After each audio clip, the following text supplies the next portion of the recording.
Perforations are very common mishap of endodontic procedure. Cause for each type of perforation is different.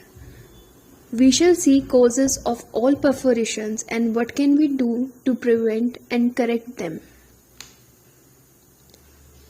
Midroot perforation, probably the most common perforation, which is totally avoidable by changing a simple concept in our mind. The biggest mistake that we make while doing an access opening with burr is that we think we have to find canal orifices or canals as such. This happens mostly in mandibular molars. When we are not able to find the canals, we restart the burr and try to search it. What happens is many times we destroy the floor and thus midroot perforation occurs. This can be avoided by changing a simple concept in our mind. With burrs, we need to find only pulp chamber and not canals. If you can de-roof the chamber, all canals will be easily found. Once you have found the chamber, use a tapered burr or a safe-ended burr to widen your preparation. There is no need to go more apically with burrs.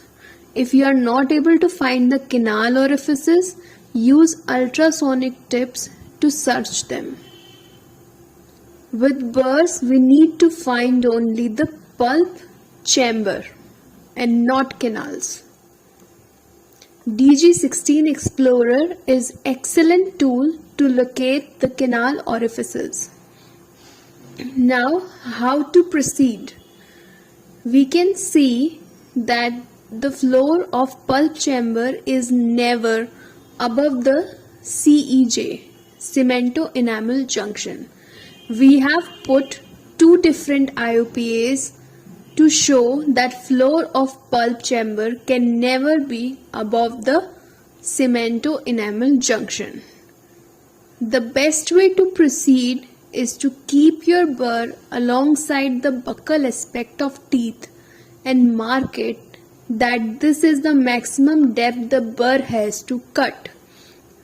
It is the best way to keep your burr alongside the buccal aspect and then mark it that this is the maximum depth the burr has to cut. Once you are about to reach that depth, you can confirm that you have reached the chamber and not by taking an IOPA but in the cavity. You have to confirm that you have reached the chamber. The depth you have already marked. If you have reached the chamber, you just need to widen the opening and not go more apically. Okay? If you feel difficulty in finding canals as there are few dentinal overhangs, you should use ultrasonics. We should have one tapered diamond ultrasonic tip and one pear-shaped or round diamond ultrasonic tip to negotiate the dentinal overhangs.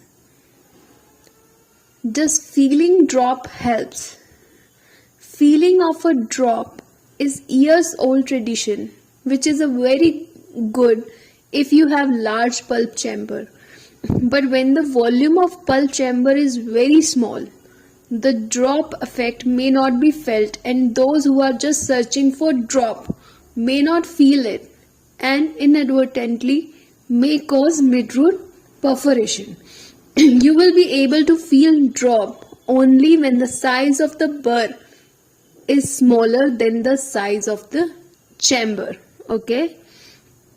Then we talk about this apical perforation. Main cause of apical perforation is not respecting anatomical apex.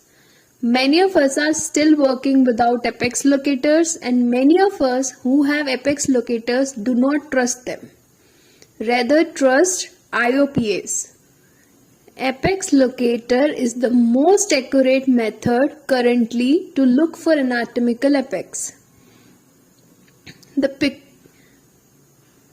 Okay, now we can see how radiographic and anatomical apex differ and what can be the amount of discrepancy.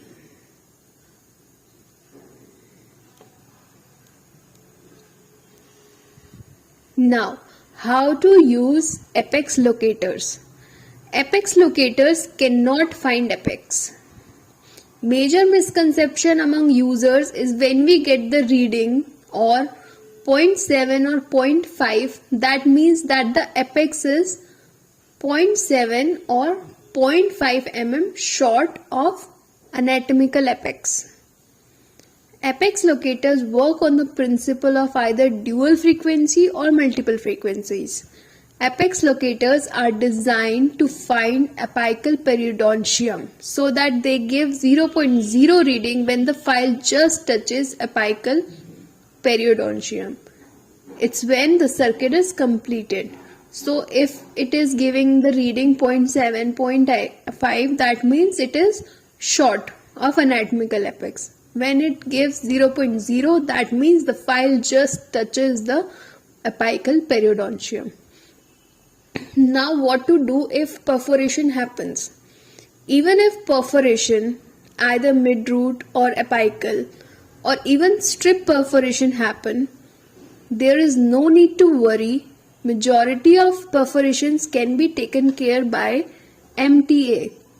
We just need to seal perforation with MTA, mineral trioxide aggregate.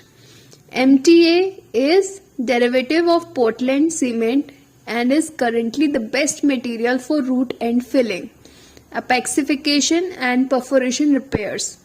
Just like any Portland cement, MTA needs moisture to set and gain full strength. So keep a gauge with distilled water or saline when you place MTA and wait for approx 48 hours before proceeding further. MTA can be placed easily with the help of MTA carrier.